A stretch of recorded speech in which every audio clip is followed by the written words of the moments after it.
Hello, Internet. Mike and Andy here with our special friend Heather Avis is with us today. She does not have the privilege of being in the WorldVox headquarters with us. She is calling. Where are you calling from?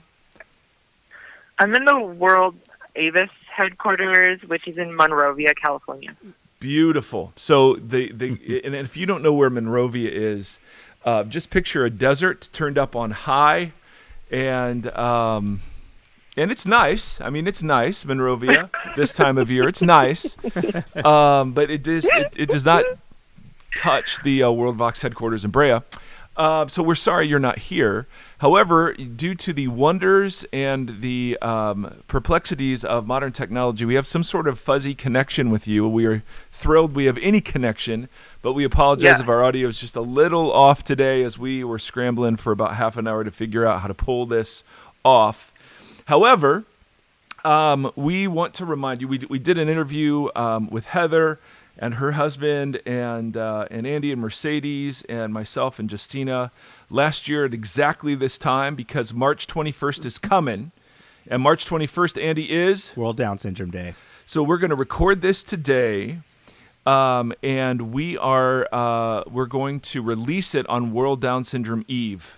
Day Eve. World Down Syndrome Day Eve is when this podcast will be released. It's the Christmas Eve of Down syndrome. Yes.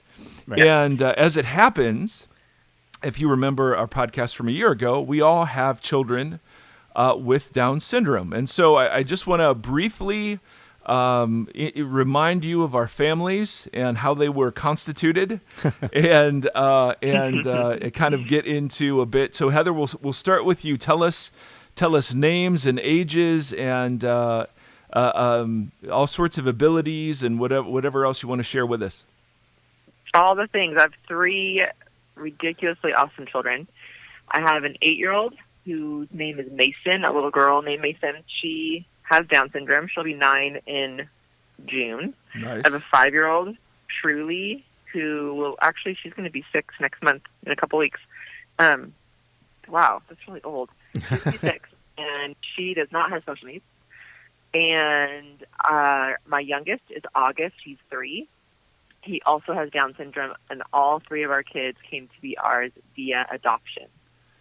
Which is a story we're going to tell. A little bit of a story. Yeah, there is a little bit of a story, and Heather, since this time last year, has decided to share her story in the form of a book that I have read and endorse, and it's coming out on World Down Syndrome Day. Interestingly enough, so we'll talk a bit more about that later. But would love that, Andy. Remind us of your beautiful family. Yep. So I have my oldest daughter is Sunflower, and she is going to be 4 in June.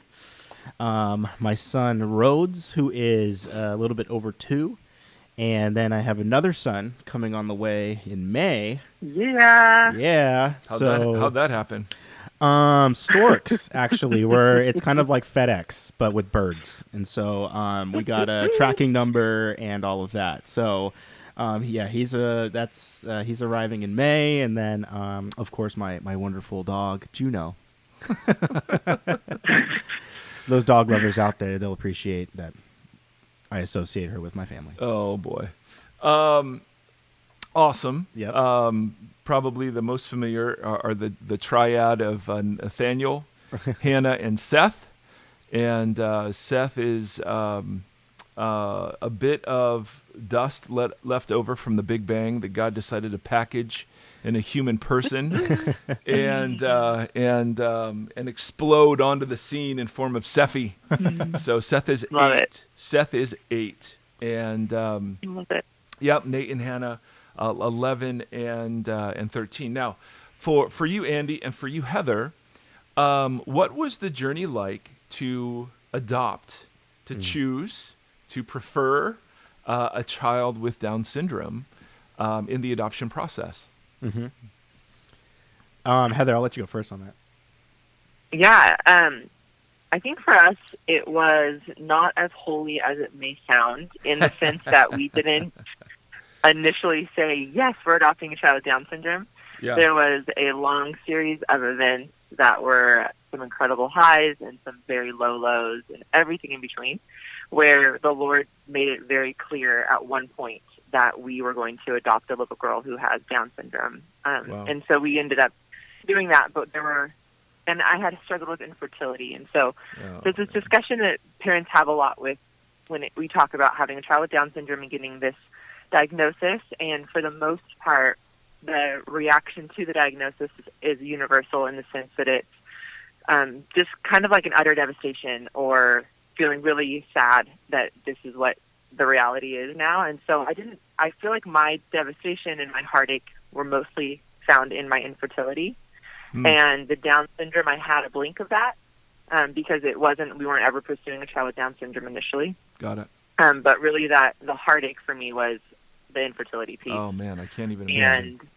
And then by the time we got to the Lord presenting us with this little girl with Down syndrome, there was a moment of, no, this was not the plan. We're not doing this. But then we did, and it was. I mean, I think a lot of people too can start in that area of just utter devastation, which sounds really dramatic, but I think that can be the case. And then it doesn't take very long to get to the other side of it with like utter elation of, wow, look what we get to do. This is amazing. So we got there.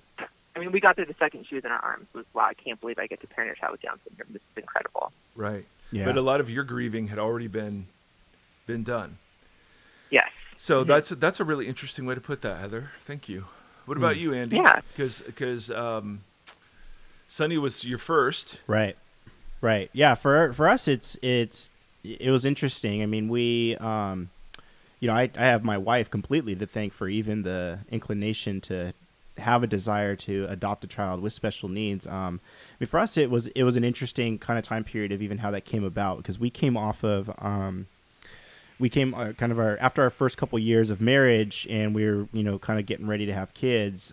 We had a couple different big kind of crisis and tragedies that happened in our family. One, namely that we had a miscarriage, a first trimester miscarriage, in October of I believe it was 2011, and then shortly after, within about 3 months, on New Year's Day, Mercedes' brother tragically passed away. So kind of that whole year going through 2012 was just a very long grieving process for us of emotionally, psychologically. I mean, it was just, we were pretty deep in the trenches on that. And so coming out of that year, I think it was for us to think about having a child, the burden, kind of like the stress and burden of naturally trying to have a child again, as a way to say, well, Mercedes it was part of kind of like our family plan when we talked early on in engagement of, she expressed, one day I've always wanted to adopt a child, whatever that is. Something about adoption for her has always been just a part of what she imagined life would be like. So she brought that to my, it was like, well, maybe do we do that now? Do we wait? And she's like, well, she's like, I think I'd like to do that now. It feels a bit more linear, where we're kind of just making some choices, checking off some boxes, and going through a process. And at the end of that process, well, hopefully a child would be there, right? So we're not relying on a biology. We're not relying on all that other stuff.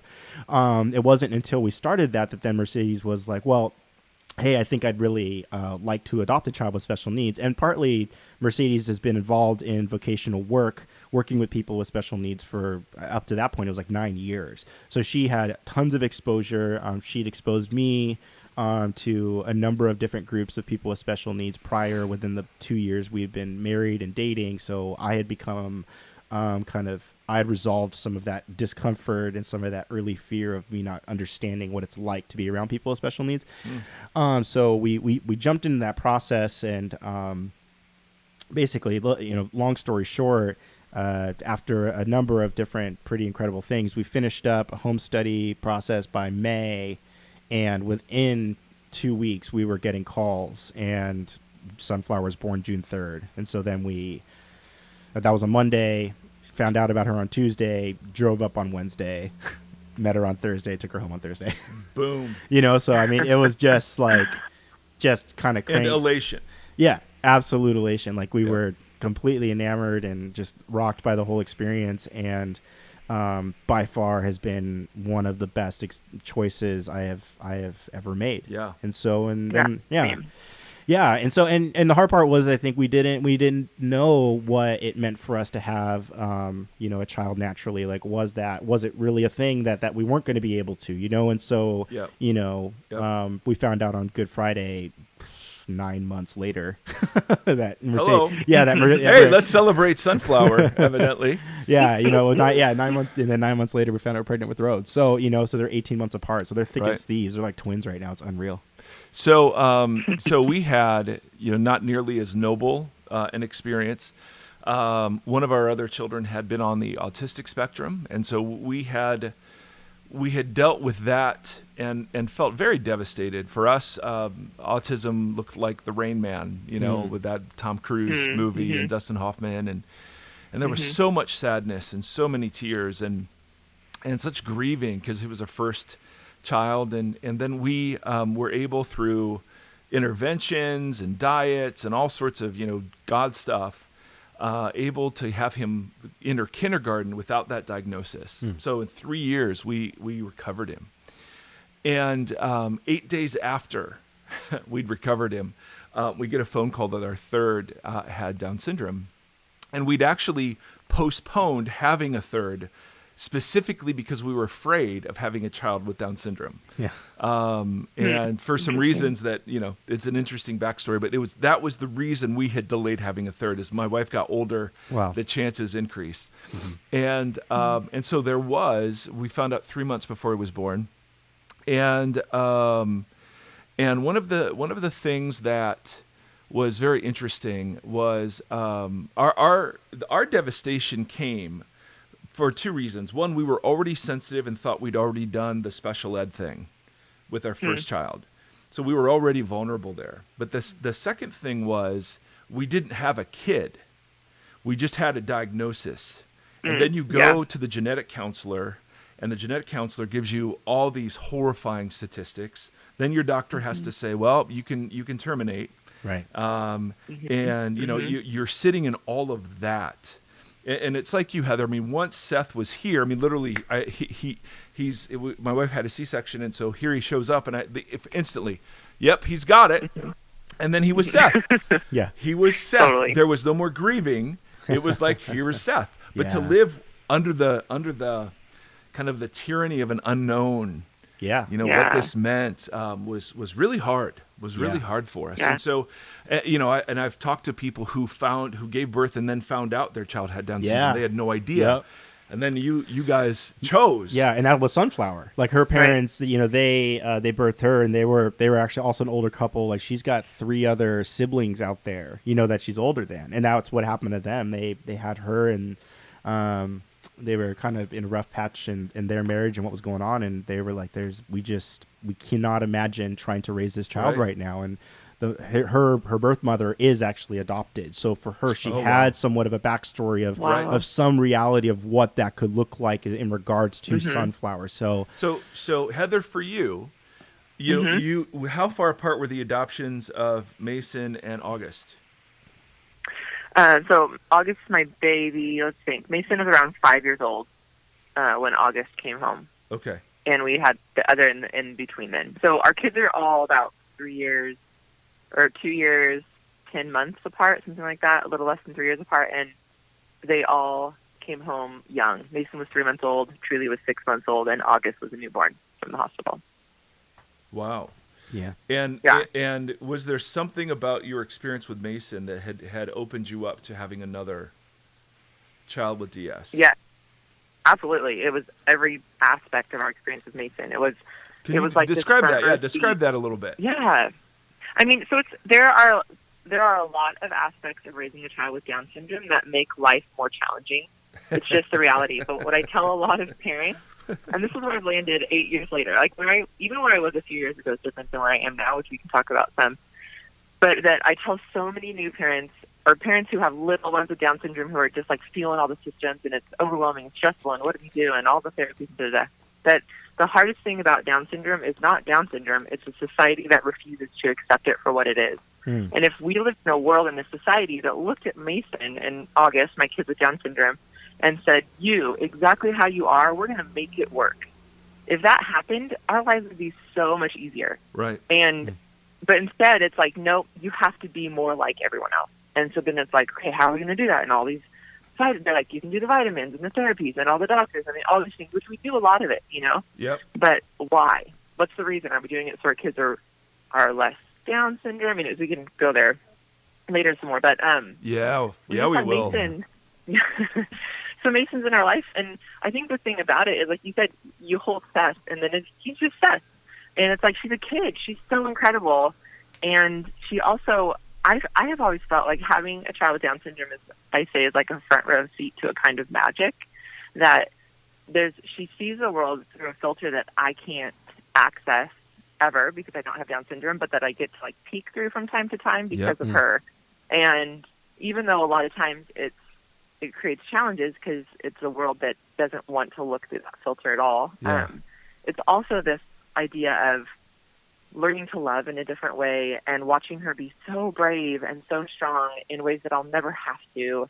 And I feel like every person with Down syndrome has to really step it up in the areas of like bravery and strength, and just as they step out the door into a world that doesn't accept them for who they are. Yes. And then, you know, the idea that most kids with Down syndrome are delayed. And so with every milestone she would hit, it was just this incredible celebration that felt like a gift, you know, like, oh my gosh, everyone was just like in tears. Oh my gosh, her first step, you know, we're all hysterical, elated. And then all the way up to like at the playground, she just climbed the ladder to the slide and just like, oh my gosh, this is amazing. I love that. I love that part of it. And still to this day, because she's only 8, you know?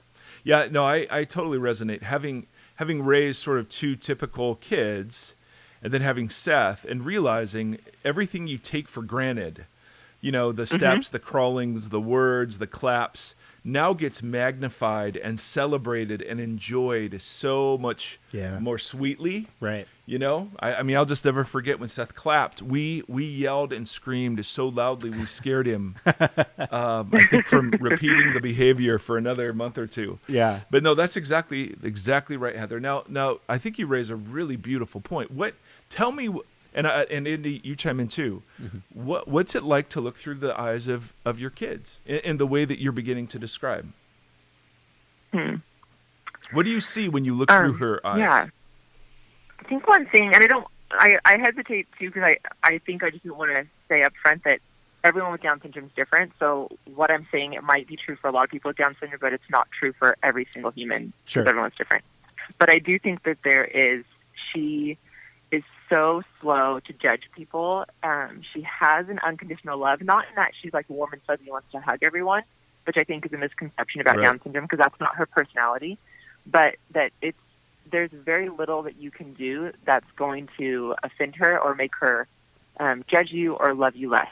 It's like she's trusting and has this, she has an instant grace for everyone who enters her life. She just wants to know who you are. It doesn't matter what you look like. It doesn't matter what you do or don't do, how you act. None of those things matter. All the things that when we first see someone, these filters, and that we instantly make a decision about who someone is because of all these filters in our lives and the way that society has created us to be in a way. Yep. She doesn't have that. That doesn't exist. And I feel like that's such a gift. I want to meet someone for the first time and see them the way that Mason does, in a way that is just like unburdened. Yep. That's how I feel. That's beautiful. What do you guys think? Good.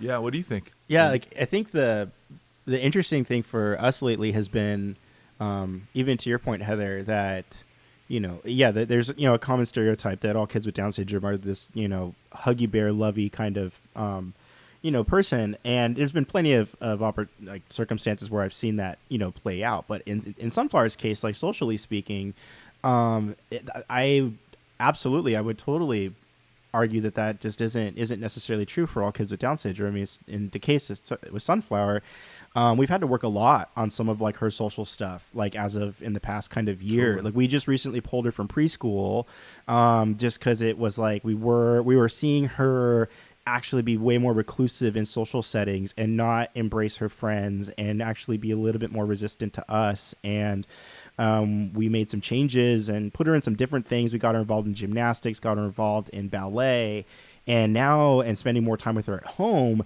now it seems like she's got this different kind of social comfort. So we were actually able to almost experience some of her anxiety in these social settings. And I think that definitely happens with typical kids, but in the case of like Rhodes, for example, he's talking to us now and communicating. So he's able to communicate these yeses and these nos. And he talks about wanting to see his friends and all of that's there. But with Sunny still kind of delayed in her speech, we've had to really kind of put ourselves in her shoes and try to like figure out, why is that happening? Or is like, we just kind of felt like the pace of her preschool class and just the rhythm of that particular thing was actually working against her and kind of like causing her to not be as receptive to other social experiences, and she wasn't as warm and wasn't as kind of loving. So that gave us kind of a snapshot more into her world of trying to figure out what do we do and making some changes. And now she's returning it almost as if she's realizing you helped to resolve, something I was struggling with, and now I'm able to kind of move forward differently. So I love that. That's been really different. Seth is, I like to describe Seth as humanity stripped of pretense. So Seth is fully present in every moment. He's not afraid of the future. He's not regretting the past. He's fully immersed in his life. And his greatest joy is being included. His greatest fear is being excluded. End of story. Yeah. And if that isn't the essence of what it is to be human, I don't know what is. Right. The thing is, he just doesn't pretend in any way, shape, or form to be included or excluded. He's happy or he's sad or he's mad, and that's it. And it's so humbling, when you read about the least of these, when Jesus talks about whatever you're doing for the least of these brothers of mine, you're doing for me. And to have to come home to one of the least of these. And I don't mean least in the sense of disabled. I don't mean that at all. Right. I just mean least in the sense of one who would be often overlooked. Yes. One who would be, one who should be delighted in for who he is, but will be rather categorized and labeled and grouped together and not treated as a unique individual. Yeah. Yes. And so Seth just teaches me so much about me, about God, about him. We get 2 hours a day, just he and I together when he comes home from school, and it's just hilarious what we end up getting into. But I love, Heather, I love the phrase, kind of seeing through the world. Now, the reason we're having this conversation, and we'll have it, God willing, until Jesus returns or we die or whatever, is that there is, especially in Europe, there is a very deliberate plan of action to eradicate Down syndrome from the human population. So we have, 90% abortion rate in England. I think in Finland, and I also think there was another country where it's literally they don't allow Down syndrome kids to be born. Yeah. There's an early detection sort of thing, and then it's a 100% abortion rate. Right. Iceland. Yeah. Iceland hasn't had a child born with Down syndrome in 5 years. Yep. I spent a little, like you mentioned it on when you were talking with the liturgist. And so I jumped on that and looked into all of that and kind of tracked down some of the back studies and where that was referenced and hearing more about that. And that was shocking, and that it kind of it struck me ethically. I'm like, what do we do with that? Do we, be, Well, we did it in America, right, in the early 1900s. Yeah. Okay. This eugenics movement. There was an eradication to sterilize all undesirables from the population so that they could not reproduce. Right. See, and the thing, like in that case, I think what's interesting though is like because this has been a response it's been a choice of abortion, and that's what's produced the result, like at least in Iceland, by pre-screening testings and all of that, and then choosing abortion and not have them. What I'm imagining or seeing coming is because there's also medical stuff out there that's showing, maybe we're able to actually cure Down syndrome in the womb. So it's like looking at how do we feel about that? Like, is it, are we in a culture where we want science to thrive that helps to produce healthy living, but yet, it's like, okay, but then is that imagining a world without Down syndrome and that, because on the abortion side, then I can be like, okay, well, yeah, I can I'm not going to get so behind that in that particular sense. But it's like when I think about it more of like on that. So let me ask two separate questions, because that's two separate issues. Yeah. And Heather, you lead on these. Number one. Okay. Why does it matter to show our kids off? Why does it matter? What's it do to the world? What's it do to the church? What's it do to culture to have Down syndrome kids highlighted? Kids with Down syndrome, I mean, highlighted, treasured, showed off. You know, I tend to call Seth kind of a prophetic witness. I mean, what's the language you would use for the benefit of families like ours being very public about this? Yeah, I think that I might go off a little bit here. I think that it's more important is proximity. So you're saying, like, what does it do for culture? What does it do for the church? And I really think where I've landed right now is the exposure that we're giving our kids in order to, in a sense, normalize Down syndrome, or I'm going to say to celebrate it, to say these children and these human beings and this entire people group is so worthy exactly how they are. We have so much to learn from them as people, as humanity, as culture. But I think that the proximity piece is key, because I don't see enough change happening in our culture at all. I don't see enough change happening in the church as a whole at all, because people are following us on Instagram or not. I think that when we get closer in our tighter circles, I see huge benefits and change when I'm with people who know, the only person they know now with Down syndrome are my children, and my children have 100% radically changed their lives. But that's a proximity thing. Yep. I think the fact that the termination rate is as high as it is in other parts of the world and in the United States goes to show that things aren't changing the way that we maybe hope that they are in terms of culture. Like, we have to change the narrative. We have to shift the culture in the way that our kids with Down syndrome are viewed. But besides doing what we're doing, I don't know what the answer is except for proximity and relationship. But then I don't know how to make that. I don't know how to have everyone in the world have a relationship with someone with Down syndrome. You know, so I really don't know. I don't know how to change it, but I am hopeful. I am a big believer in the importance of doing for one, and that telling your story and letting your story change the life of one person can happen. So I feel like maybe I'm contradicting myself a little bit here, but no. First of all, you're totally free to contradict yourself. Andy does it all the time, so that is just fine. But I don't see this contradiction at all. I see proximity. Proximity can be expressed a lot of different ways. So it can be expressed through a book, like the story you're telling. It can be expressed through neighbors and actually singing. But it can be expressed in film. It can be expressed in sermon. It can be expressed in loads of different places. Right. So I totally agree with the idea of proximity. I just think the way to change the narrative is to operate on all of those levels. Yeah. Yeah. Andy, how would you answer that?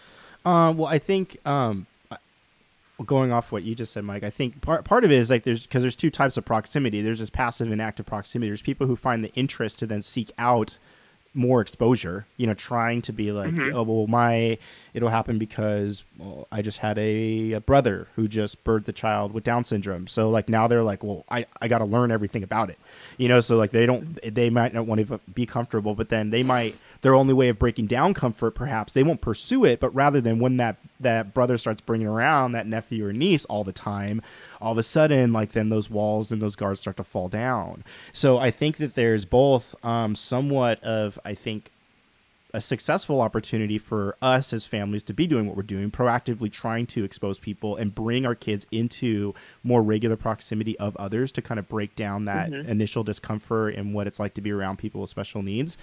And then there's kind of that other end of what does exist in the world that's going out, that's interesting people to want to learn more, to see that the world is more beautiful. And I think that does kind of happen, sure, through our social media accounts and film and other things that we do. But I think part of it is like, to me,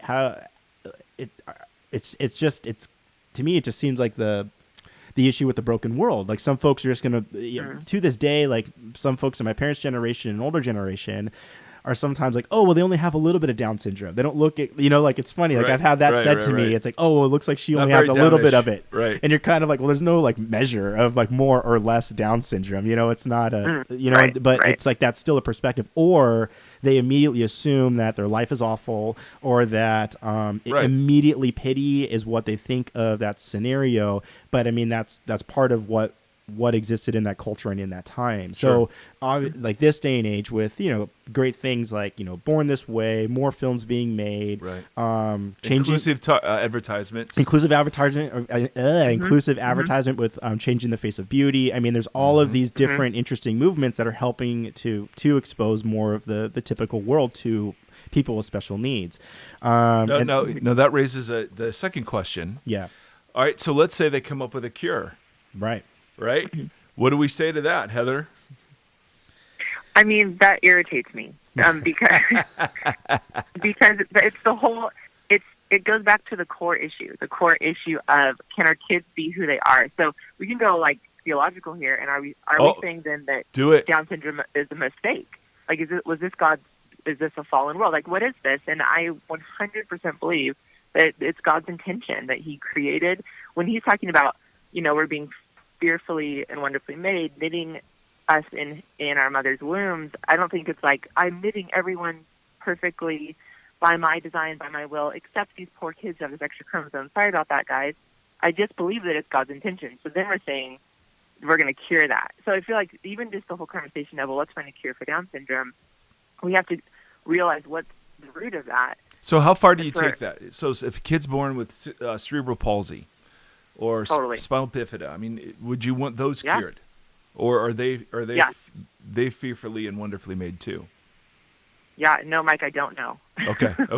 I really don't. Yeah, and it's a totally fair question. Where is the line? I think it's really blurred, and I think even just in regards to Down syndrome, when we're talking about curing things, I think the line is very, very blurry, because I am having my children do physical therapy, occupational therapy, speech therapy, oral motor therapy. My eldest daughter's in special tutoring twice a week.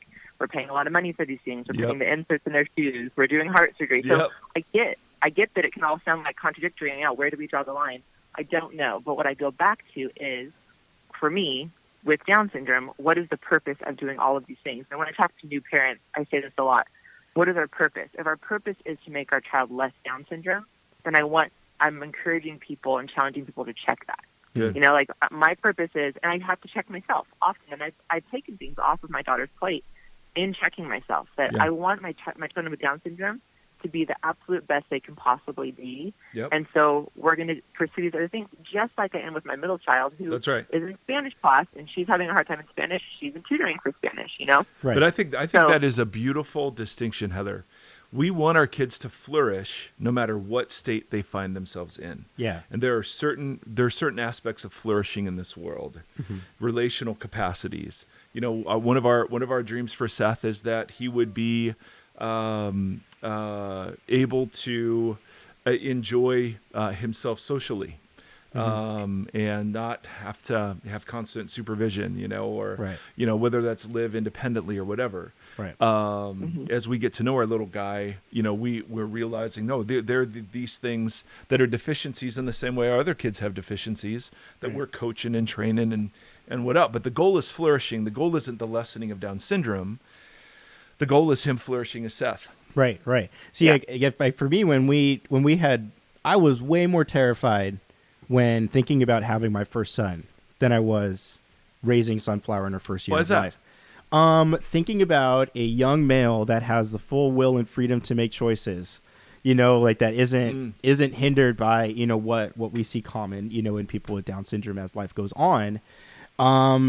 I think also being a male terrified me. It was just like, how am I going to raise this kid to make good choices and to be able to release him into the world and, actually model a life in which I would desire for him to have and that God would desire for him to have. And that thinking of trying to do that, and now I think it's no different than Sunflower. Like that's kind of pre-birth. I think that was a lot on my mind, and I've come to realize, well, it's not different with Sunflower, but I think I realized with Rhodes, and it's been an interesting journey with him for 2 years because he's a bit more seemingly of a romantic, outrageously expressive. I mean, everything is turned up to 11 with him, whether he's sad or happy or excited.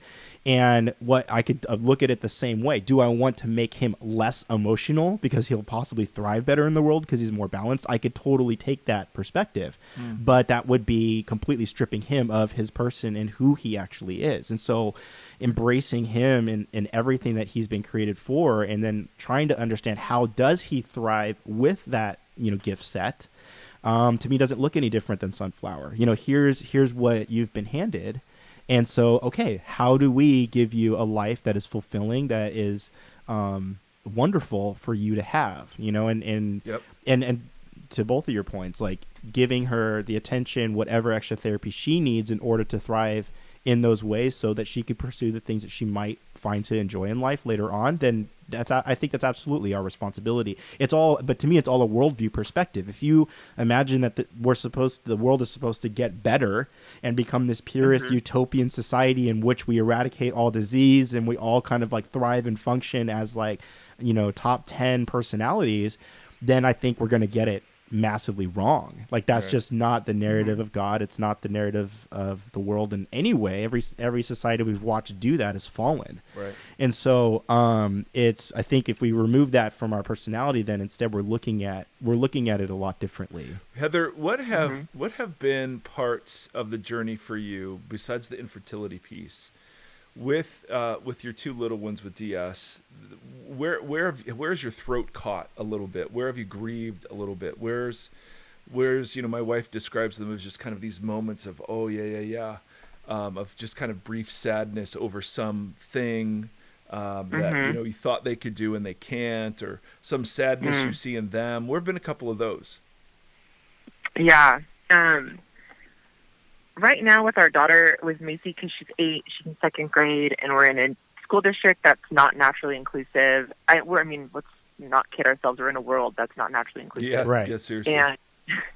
And so I just had something happen the other day that I couldn't talk. It was a throat moment. I was going to cry if I had to talk. Oh, and man. So my middle daughter wanted to do gymnastics, and Mason didn't. So I signed up ahead of time, and I'm like, Mason, do you want to do this? No. We get there, she changes her mind, which she does all the time, and we're trying to like teach her cause and effect, concepts and whatever. But so there's 3 classes happening. There's my middle daughter's age group, my older daughter's age group, and then a younger class. And I go to so they started, and they all warm up together, and I go to the front desk and I say, hey, my daughter decided she wanted to start.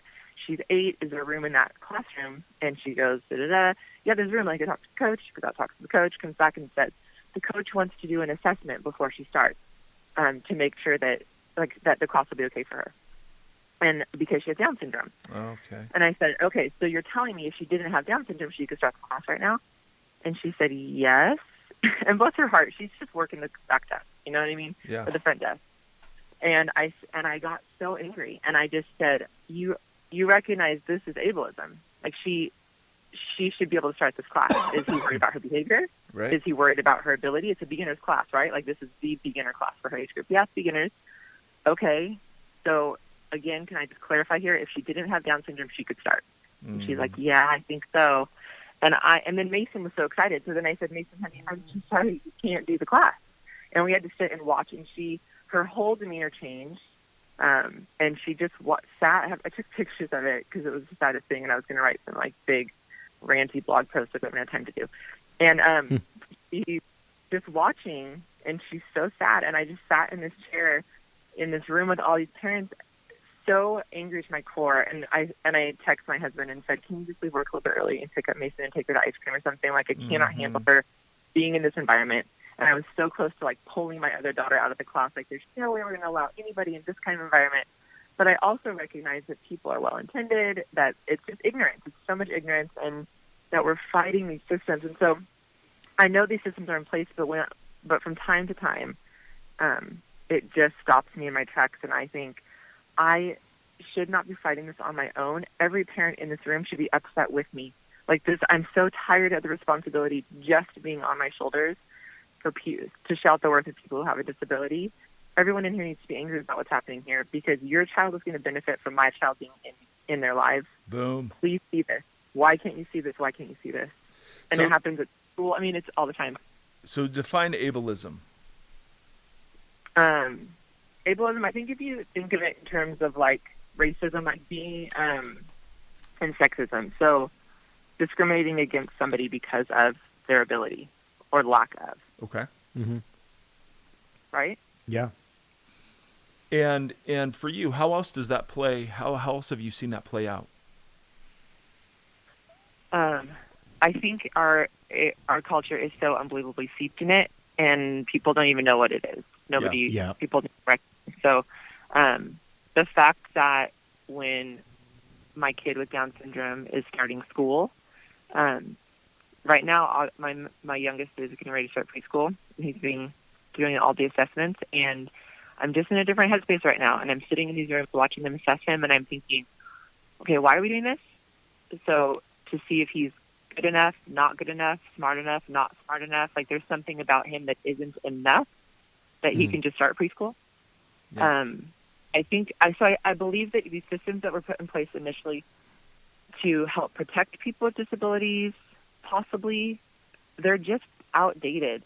And the people who are running all these systems, I wonder the last time they actually sat down and did a brainstorm with parents who have kids with disabilities and adults with disabilities and said, this is how we're running things. What do you think? Is this working for you or not? Because I don't know about you guys, but I talk to so many parents that the systems in place are not working for our kids and our families. Oh, yeah. And we're fighting them and we're fighting them and we're fighting them. And they were put in place initially for our kids. Right. So I think just the school system itself is an example of ableism. Yeah. You're discriminating against my kid and saying that she can or cannot be here or there, can or cannot do A, B, C, and D because she has a disability. Ableism. Right. How have you seen it, Andy?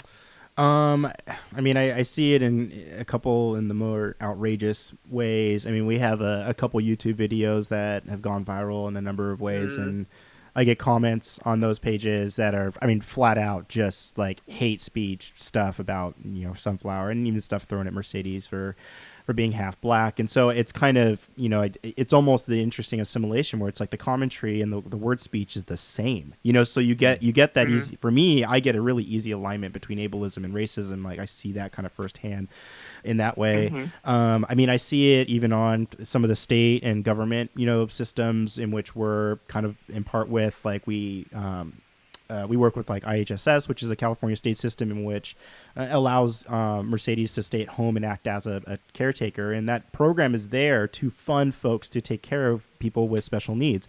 And it's all, the entire assessments are incredibly subjective to your local worker. And you're if they don't have a child with special needs, they're coming into your house and going through an assessment list and just trying to decide, okay, well, this is how many hours that you get. And it's crazy. We got 4 other moms that we're friends with who all qualify for X amount of hours, and our kids are no different. But yet, for whatever reason, we've had 2 workers who've come with us and oh, well, no, you don't really qualify for all these other things.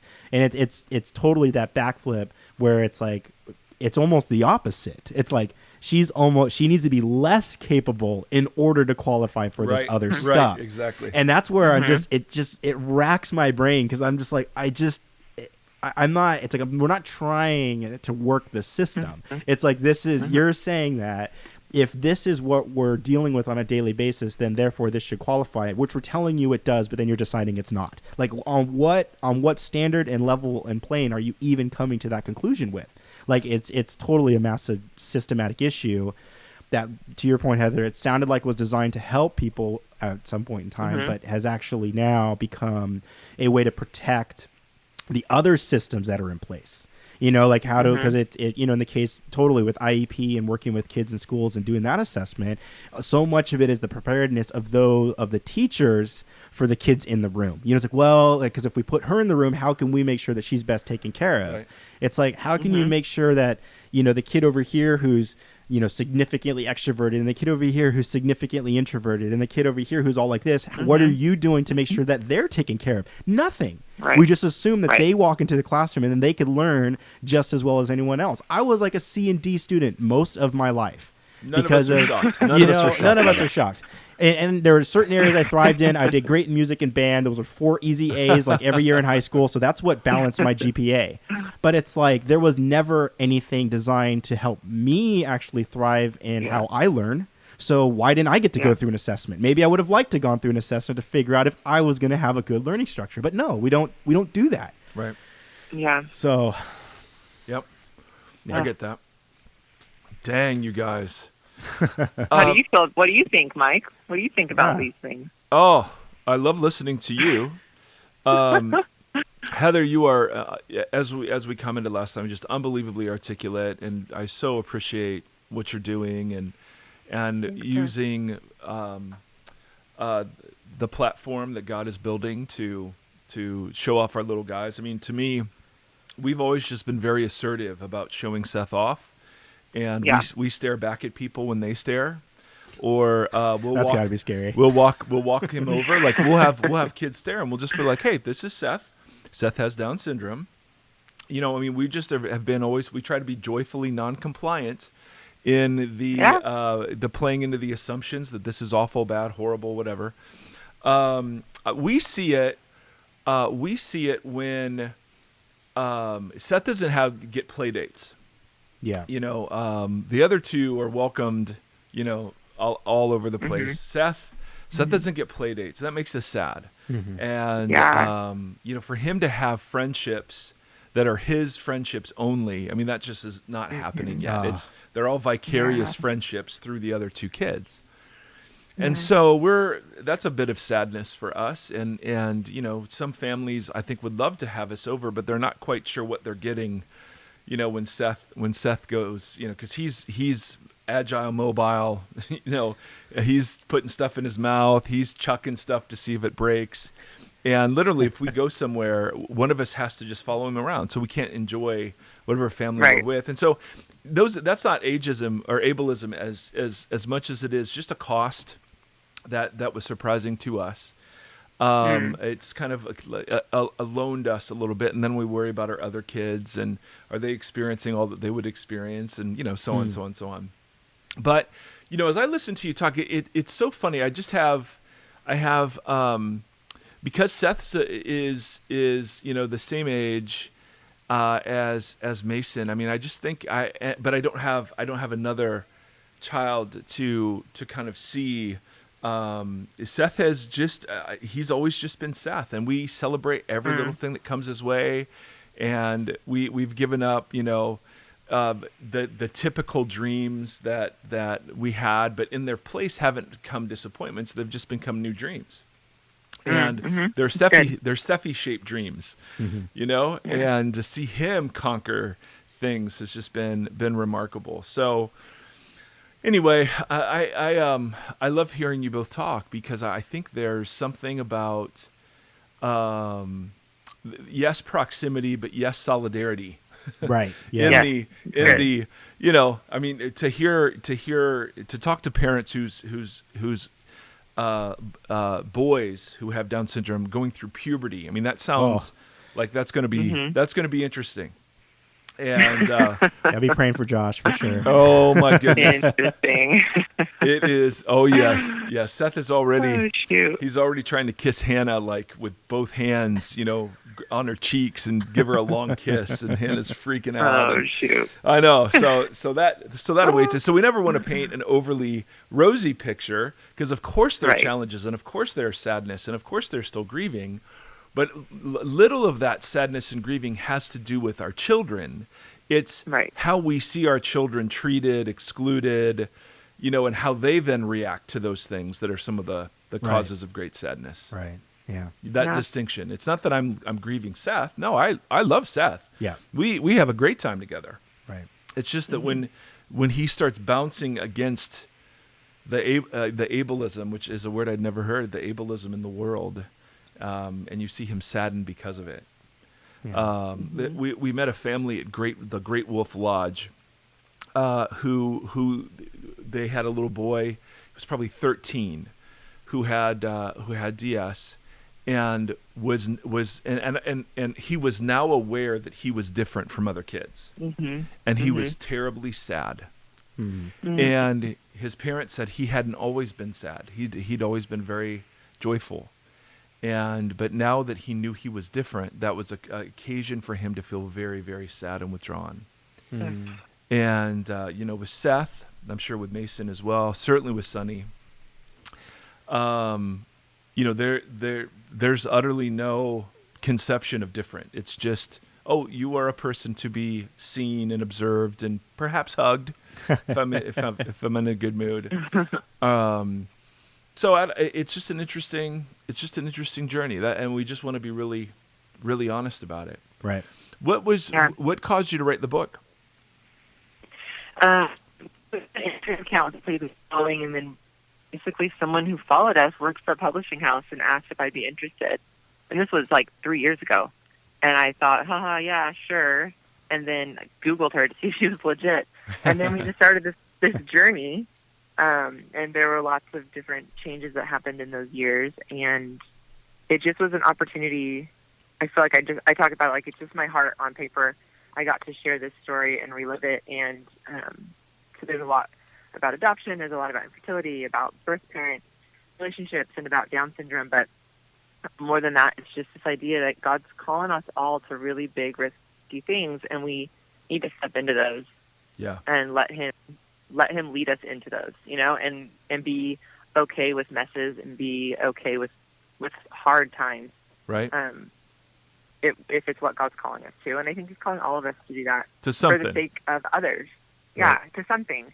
And I think it is always, or should, well, I don't know, you can correct me here, Pastor, but it should always be linked to for the sake of someone else, for the sake of others, and Someone's for preaching. the sake of the least of these, Right. The least of these, orphans, people with disabilities. I mean, it's like these are the people who God's heart is bleeding for. He loves them so much, and we need to have the same posture of having our hearts bleed for them, and then extending love. When are you going to start preaching?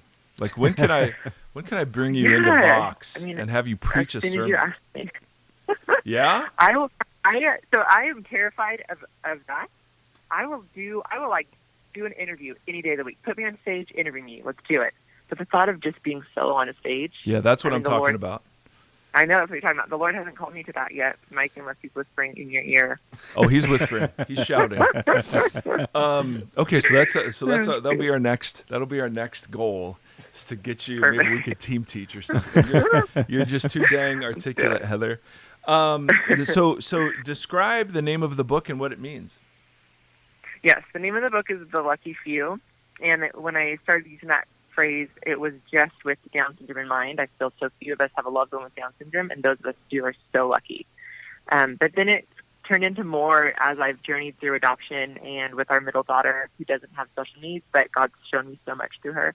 And so it's more the idea that God, what I was just saying a little bit, God is calling all of us to and ushering us into a place that's going to require great risk and sacrifice. And once we leave our nice, easy path and go into the wilderness and into the muck and the mud and discover him and this beauty that's been there and this richness and worth, those of us who actually take that risk are few, and we're very, very lucky. I love that. So that's so good. All right, let's close with this. I need just an incredibly cute story. Like, for instance, about your kids. Just one thing they're doing right now that is just hilarious. So Seth, and he's still doing this from the last time, but Seth loves to have the window down in my big truck and the wind blowing in his face, where his mouth is wide open, his tongue is out, his eyes are closed, and he's just in this expression of glee and joy and delight. And then whenever we come to a stoplight, he starts talking to the cars next to us. And to watch people, particularly motorcyclists, who pull up next to us, and he's just like, hi, and talking to them, and they have no idea what he's saying, but he's just chatting, and it's wonderful, and they end up laughing, and it's so funny. You take the driving in Southern California, the most isolating, kind of non-hospitable environment we got, and you introduce Seth Erie into the equation, and then all of a sudden it's just funny. And so anyway, that's something he's still doing that just delights me to no end. That's fun. How about Sonny? Yeah, I'll share. it's there's a few things. I mean, even this morning, her little baby doll is becoming one of her partners in crime with everything that she does. So she's got this little baby doll. So this morning, even she's loved now to like kind of lean over and kind of rest her head on the ground and like look between her legs. So she'll do it with the baby doll. So she'll like get the baby doll in position and like do it with her. And so that was really cute this morning. Because DS kids are so flexible. It's ridiculous. So flexible. She prank calls people all the time, so she's she's really good on her iPhone. So she's always calling people, FaceTiming people. She's becoming a bit more of a photographer. So like she now will like when she gets the phone, she'll turn on the camera and she's full on blasting photos at things and then like showing people. Oh yeah. So like she's I love it. Yeah, she's been able to like take pictures of friends like while Mercedes is talking to someone, and then she'll walk over and show her that she took a picture of her. So it's just she's picking up on that kind of entertainment of taking photos, looking at them, and that whole thing. So she ate, and the Mercedes has been super excited. Like her food expansion is going right now, so she ate like salad. Cool. Like last week, she started eating salad. Like even for a child to be eating salad, and she likes it. We're like, what is happening right now? It's like so texturally for her that she's into it, and there's just these little new markers of just motion and interest and just life and personality starting to really blossom in this kind of age period. And I mean, I could go on. Every moment of these is just so like blasting cute. So fun. Yeah. She's at a fun age too. So fun. Hold on, my wife's calling. It's been a while since she's interrupted the podcast. Hello, Justina. You're on the podcast. Oh, I so forgot. I am so sorry. How are you, baby? Oh my goodness, Princeton, Notre Dame, down to the wire. Okay, well, we're working. I don't know what you're doing at your school right now. Well, it's my prep period. Oh, okay. My wife's a March Madness fanatic. So we're on the phone. Remember Heather Avis? You remember Heather? Hey, Justine. Hi, Justine. So we've been. How are your kids? She said, "How are your kids?" Oh, everyone's doing good. We're doing good. We're just having a podcast about that very subject, my love. All right, I love you. Goodbye. Okay, I love you. I'm sorry, bye. Bye. She had called twice, so and she's a regular. Yep. She's a regular call-in guest, unknowingly in the podcast. I love that. I love that you do that in your podcast and don't edit it out. It's one of my favorite things. I'm a Vox listener, just so you know. I listen to all of your podcasts. And learn, so. Heather. Big fan. Bless you. You're never going to get those hours back. I know. I'm so sorry. So sorry. I didn't realize you were struggling with insomnia.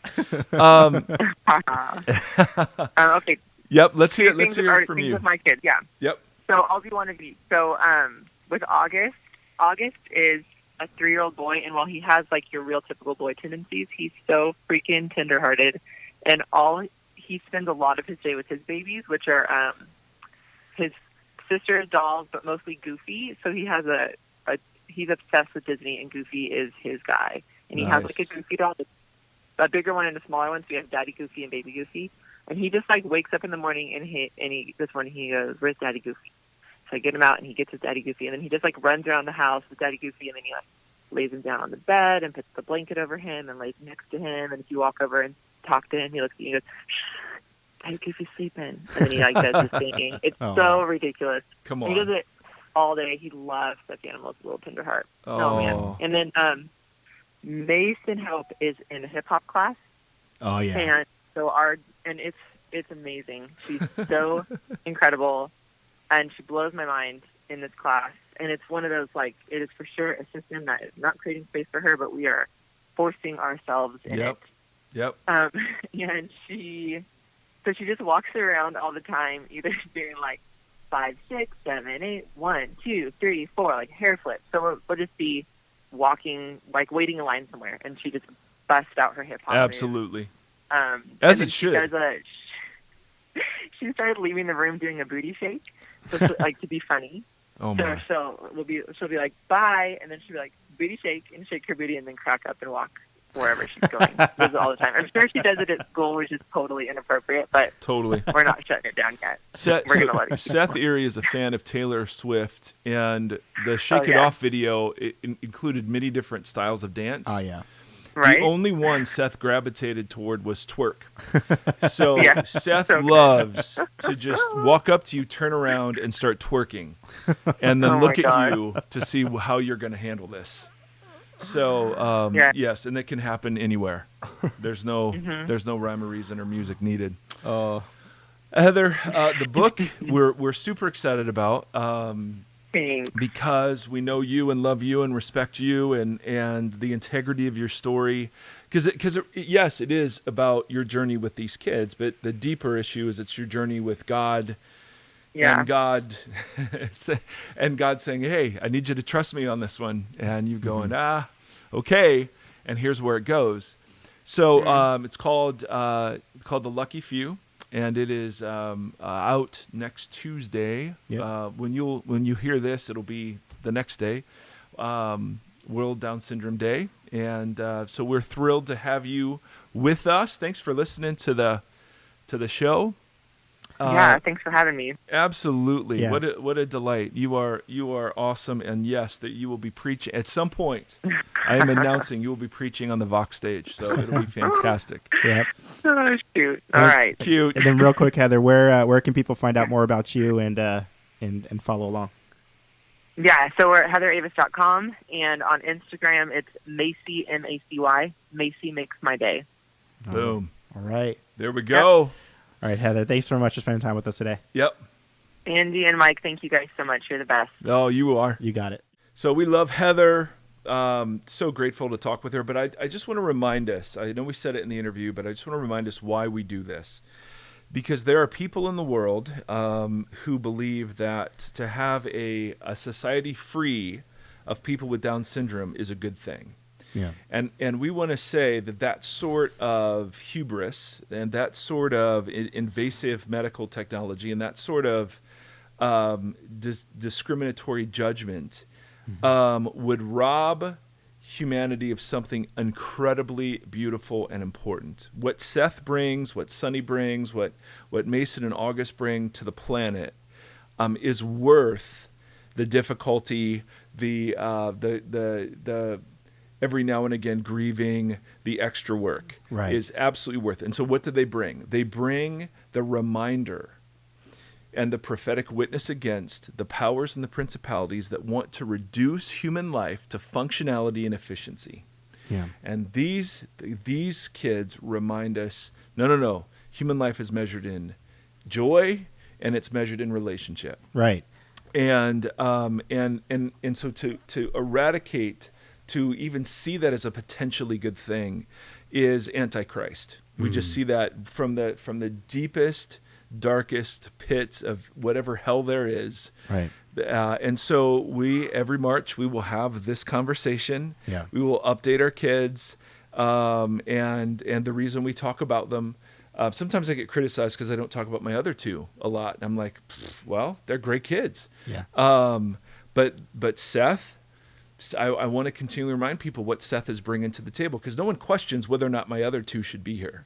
Right. They question whether or not Steffi should be here. Yeah. And so I want to be joyfully non-compliant in their wishes.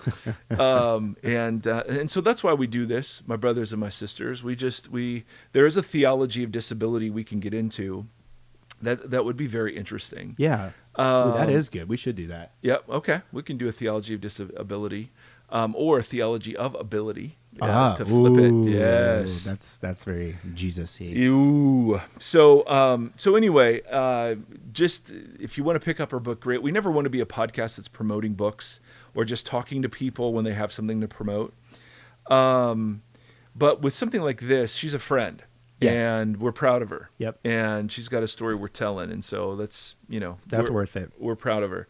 So a couple other things. Patreon, my goodness, you guys, I'm tired of saying thank you to everyone new that keeps joining after every podcast. Thank you. This is ridiculous. You're opening up. We were talking yesterday about how to expand the podcast, and not because we want to take over the world, but because we actually think there's a place for this in the big kind of cultural conversations. We actually have options that we have because we're being supported so generously. Yep. And that's an amazing, amazing thing. For those of you that rate us and like us and share us, we follow it all, and we're grateful for it. But we're going to introduce a new feature today. We decided we're gonna start doing some Q's and A's, and we do Q&A with our kind of church. We have this little church in northern Orange County, and we do Q&A's, but we only have time for kind of 3 or 4. They give me like a 5-minute clock to solve the mysteries of the Trinity and hell or whatever, and so we can't get to all the questions we get, and we get questions from podcasters that sometimes get turned into sermons or sometimes get turned into podcast episodes. But what we decided to do was to keep leaning into Facebook Live a little bit, because I have a face for Facebook, no question about it, and start trying to answer like questions in short snippets that are more easily shareable. Because one of the things we've heard from you is, hey, love the podcast. It's tough to dig through an hour and a half for this really juicy nugget I'd love to share with my friend. Yeah. So we want to start just introducing the juicy nuggets, or at least what we think possibly could be, out into the web. See, it's one thing to take a rotisserie chicken where you're like, this whole thing is delicious. It's another thing to slice off some pieces and then deep fry them and then give someone a few of those. I mean, that's, then you could experience the juicy flavor of the whole chicken in bite-sized form. Wow. That is exactly the analogy that was in my mind when we dreamt this. So we'll wrap this up. Our websites are Vox Community. Vox, no, that's our podcast. So, okay, hold on. Nope. VoxOC.com is our church. Yes. And that podcast is called Vox Community. Vox Community. And then we have this podcast is called Vox Podcast. And that's at VoxPodcast.com. Okay. All right, good. So I wasn't terribly off. It's all terribly confusing to me. Yeah, Q&A in a few minutes should be really interesting now. Yeah, seriously. Let me go take it. When you're listening to this, though, it should have it'll be coming out in a day or two. So, all right. Yep. May the Lord bless you and keep you. May the Lord shine His face upon you and be gracious to you. May the Lord lift up His countenance to you, and may He, in these days, may He give you peace. Until next time, my brothers and sisters. Hey, thanks for listening to the Vox Podcast. Learn more about us at voxpodcast.com. Follow us on Twitter at the Vox Podcast, and now support us on Patreon at patreon.com/VoxPodcast.